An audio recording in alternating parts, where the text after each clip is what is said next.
All right, let's go ahead and open up this month's box. First up, we have our freebie. We'll just set that to the side for a minute. First thing I pull out is our uncolored glow powder. This is just an uncolored red glow, which is a nice reddy orange, and it glows really nice. It also has a really nice crisp white daytime color, which we're going to take advantage of in this ring. Next, we have our ring blank, which is just a hammered tungsten. So it's really nice and scratch resistant, but it has a really cool texture and look to it because it has so many different faces and almost like a patinaed look to it.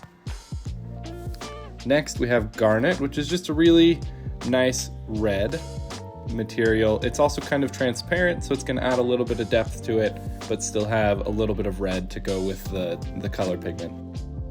Next, we have our obsidian, which is just a really solid black material. It adds a lot of depth because it's fairly transparent, so it's going to help create the pattern that we're looking for in this ring and add a little bit of depth. Next, to finish it off, we just have our crimson color pigment, which is just a really nice, vibrant, reddy with hues of purple. Finally, our freebie. This month, it's a 6-pack of our metallic colors. So you have colors from hot chocolate to gunmetal, just some nice metallic earth tone colors. The only prep work we had for this ring was to move the crimson color pigment from the plastic bag to a vial so that it's a little bit easier to work with.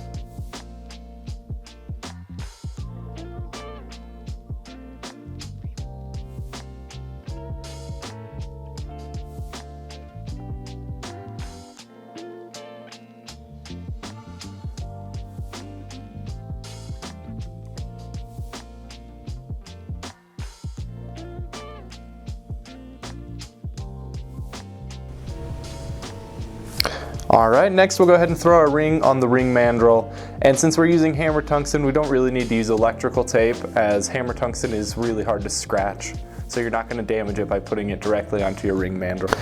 Next we'll use our thick CA adhesive and inlay several pieces of garnet. For this ring, I was doing a size 14, so I inlaid quite a few pieces. You could definitely do a little bit less, but with such a large ring, you need to add a lot more pieces to make the inlay look as full as you would with a smaller ring with a lot less pieces.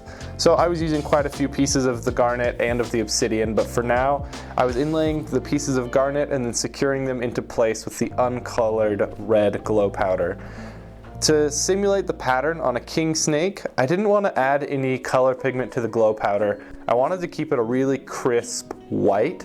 So we're doing this section with just plain uncolored glow powder, and then later on we're going to add some of our color pigment. But for now, I went ahead and secured every piece of the inlay, the obsidian and the garnet with the uncolored red. After I'm happy with the number of pieces of inlay that I have in the ring, what I did is I took the medium CA adhesive and I put a little dab on each piece of inlay material. I'm doing this so that we can create a really solid ring of white around each piece of the inlay material, because the Kingsnake kind of goes red, white, black. So what we're trying to do is create that really solid red line around each of the inlay materials so that we can get that same pattern of a really dark red, a crisp, clean white that's not dirtied or sullied by the red color pigment, and then the black or dark section, which will be either the garnet or the obsidian. They both look pretty dark, so we're just going with that for our black to simulate the same pattern. With the uncolored red, we're hoping to have it almost look like a continuous line that's kind of snaking its way through the inlay of this ring. Obviously you'll have some sections that it does get broken, but we're trying to have a pretty solid twist of the uncolored in there. So that's another reason that we're doing a dab of the medium CA adhesive on each piece of the inlay material to try and create as much of a twisting line of the white as we can.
And I actually repeated that step twice just to make sure that I did have enough of the uncolored. I didn't want to have any areas that were not quite white enough. Any areas that were where the white was too thin, they'd get sullied by the red. The red would kind of bleed into it. So I just wanted to make sure that each of the areas was thick enough that the white would stand out and really pop. So that's why you'll see me do it 2 times.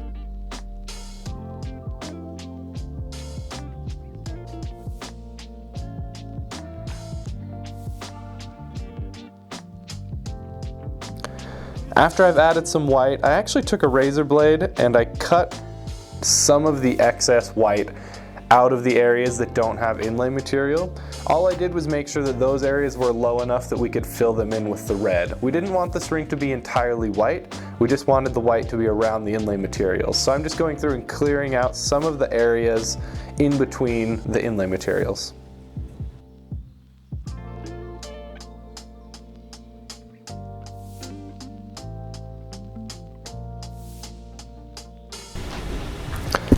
After that, I'll take my super thin CA adhesive and just do a thin layer of that all the way around the ring and begin pouring out some of the crimson red color pigment over the entire ring. We're going to do this step a few times.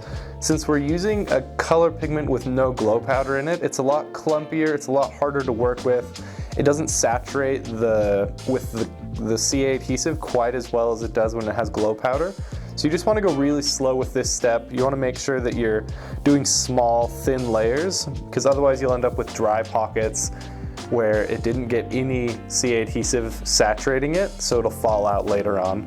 So you just want to make sure you're doing several layers of the super thin CA adhesive and then color pigment. Just doing that over and over again until you've filled the entire ring all the way up.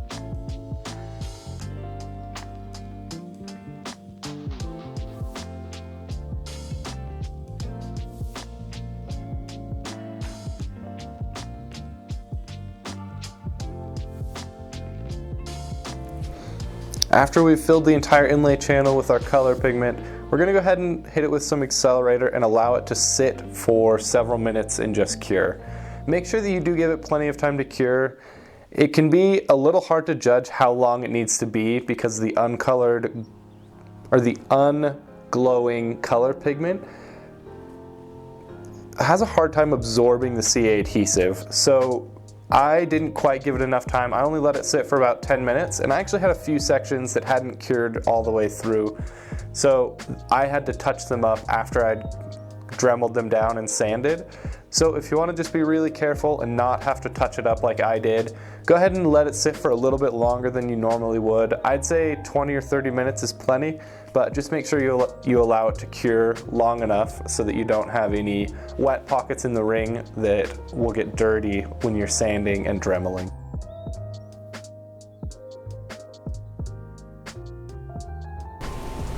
For this ring, I went ahead and did my dremeling with 80 grit Dremel bits, and I was just grinding it down. The garnet and the obsidian, they kind of make me blow through these Dremel bits, so keep that in mind as you're sanding, that this may take a few extra Dremel bits just because of the hardness of the materials. I'm pretty sure it's just the garnet that's causing this to happen, and the hammered tungsten, since it has its ridges. When you get lower down, they'll also kind of eat into the Dremel bits a little bit more than normal.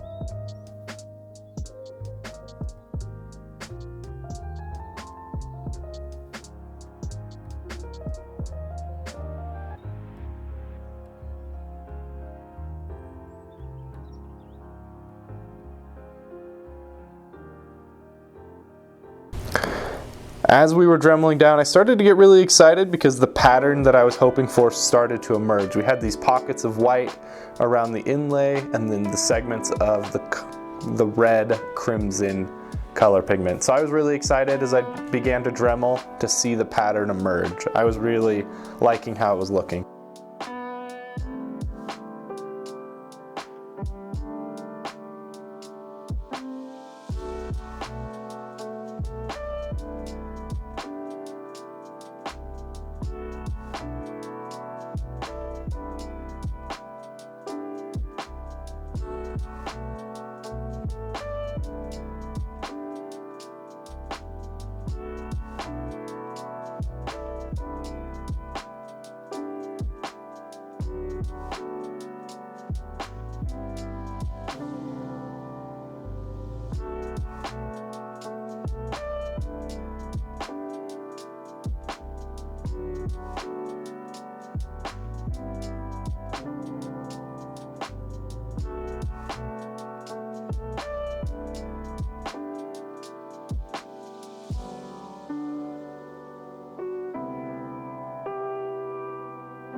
Here is where you can see I'm having to dig out a couple areas that I didn't allow to cure long enough.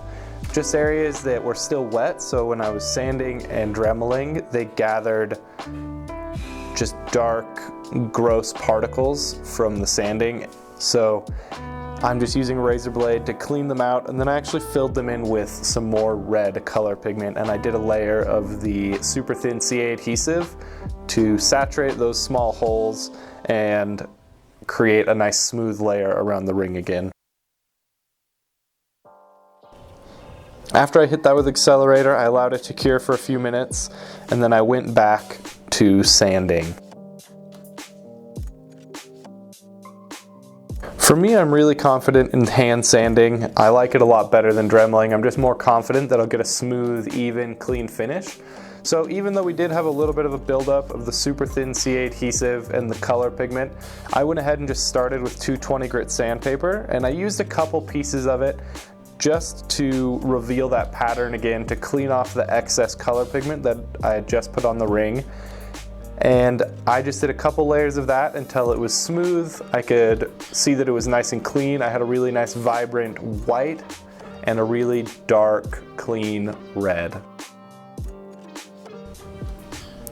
After I was happy with how the ring was looking, I began to use the 500 and 1000 grit sandpapers. I use these ones more to get a nice smooth finish on the ring that allows me to get a really good polish on it. But since I was using uncolored, I wasn't going to take it to a polishing wheel. I just used the Astrotech liquid polish on this ring.